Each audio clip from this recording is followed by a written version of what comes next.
So I'm going to start with the basics. So this is my version of the heart. I can't really draw hearts, so I just did the heart shape and added elements. So there are 4 chambers in the heart. The upper half are the atrium, so right and left, and the bottom is right and left ventricles. And so to begin, blood from the body that has been depleted of oxygen will enter the atrium, then go through the ventricle out to the lungs to get oxygen, and the oxygen-rich blood from the lungs will go through the left side out to the body. So this is how the heart pumps blood and how oxygen gets throughout the body and how we live, basically. The chamber has its own valve to ensure that the blood doesn't go backwards into the previous chamber, so it makes sure that nothing gets clogged up. And so what happens when the whole science behind it is an electric pacemaker, that's what it's called. It's a system of nerves located in the right atrium that sends electric shock to the atrium, which causes a chain reaction. So it goes from there to there, there to there, to get that da-da heart arrhythmia. Describe a group of conditions when the heart doesn't have that normal heartbeat.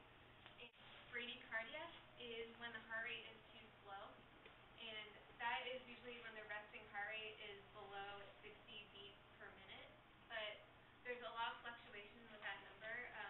The world record for the slowest but healthy heart rate was 27 beats per minute, and this is usually found in athletes for some reason, like well-conditioned athletes might suffer from bradycardia. Tachycardia is the opposite, when the heartbeat is too fast. Our resting heart rate is 100 beats per minute, or when the beat is uncoordinated, so when it goes dun, dun, dun, dun, instead of right there. I can't really say it, but it's when the chambers are uncoordinated, so blood can get caught in one chamber and not be able to get to the other one the way it usually is able to. Arrhythmias aren't fatal. You can usually be put on medicine or have a pacemaker in order to solve it, but there are some cases, mostly with ventricular fibrillation, which happens instantly and you don't even know it, and it can cause heart attack and sudden cardiac death, which you can't come back from. Their chances of survival decreases 7% in the first 3 minutes and then begins to decrease 10% after that every minute, which is why it is crucial when someone has a heart attack that they receive immediate response, because you have to think about how long it will take for the paramedics to show up, which is why the chances of survival are really slim. It is used when you arrive at the scene to prolong. The whole point is to keep forcing the blood with oxygen to go to the brain to make sure the brain stay alive for a longer amount of time. But CPR isn't very useful when they have ventricular fibrillation, because some of the chambers are still closed and some are still open.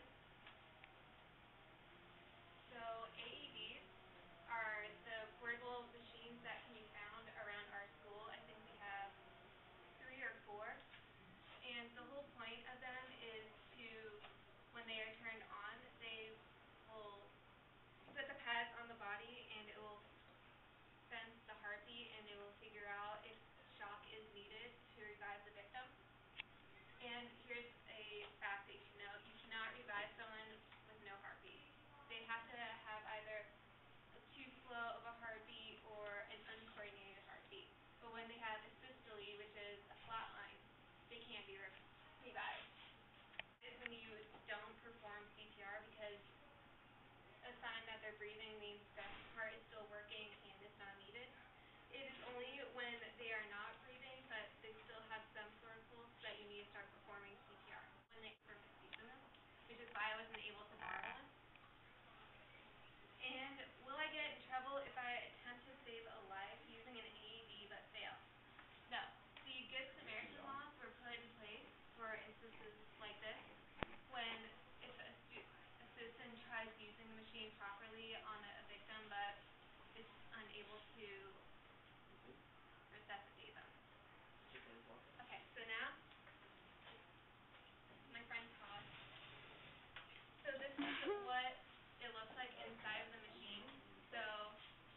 has a little copper right here for electricity, and this comes off.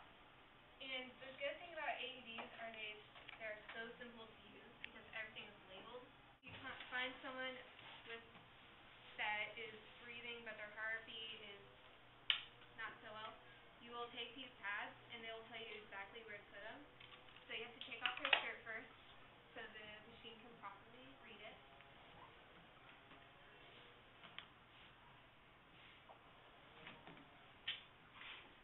And you also have to remove jewelry because it can conduct a shock and burn them.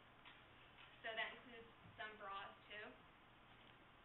So after beginning CPR and after someone receives the AED, you take the pads and they tell you exactly where to put them. So you take the first one and mister right here. And the second right underneath here.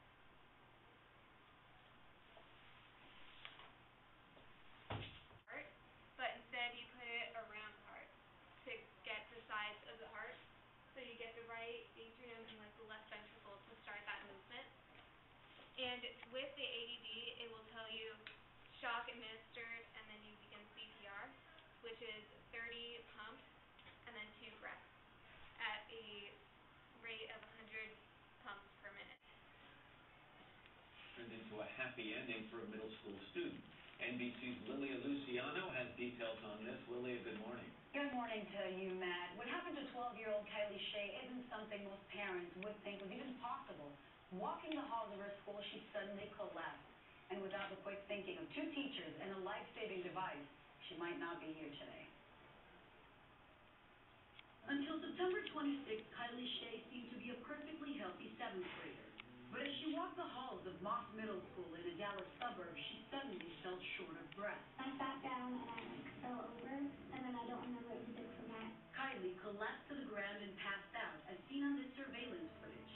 Her frightened classmates alerted gym teacher Kirsten, who rushed to find Kylie wasn't breathing and was turning blue. The 12-year-old's heart had stopped. Right away, I knew I had to get help. Fellow gym teacher Brent Reese arrived and immediately started CPR.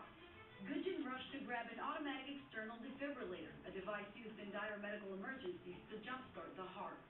In the video, both teachers are seen desperately trying to save young Kylie. First responder team arrived. She was then airlifted to Children's Medical Center. If it wasn't for this machine and for what they did. Doctors say arrhythmias made Kylie's heart stop, but they're still uncertain what caused them. Her parents say if the teachers had taken another 30 seconds to come to her rescue, their daughter would not have made it. Matt? So it was cases like this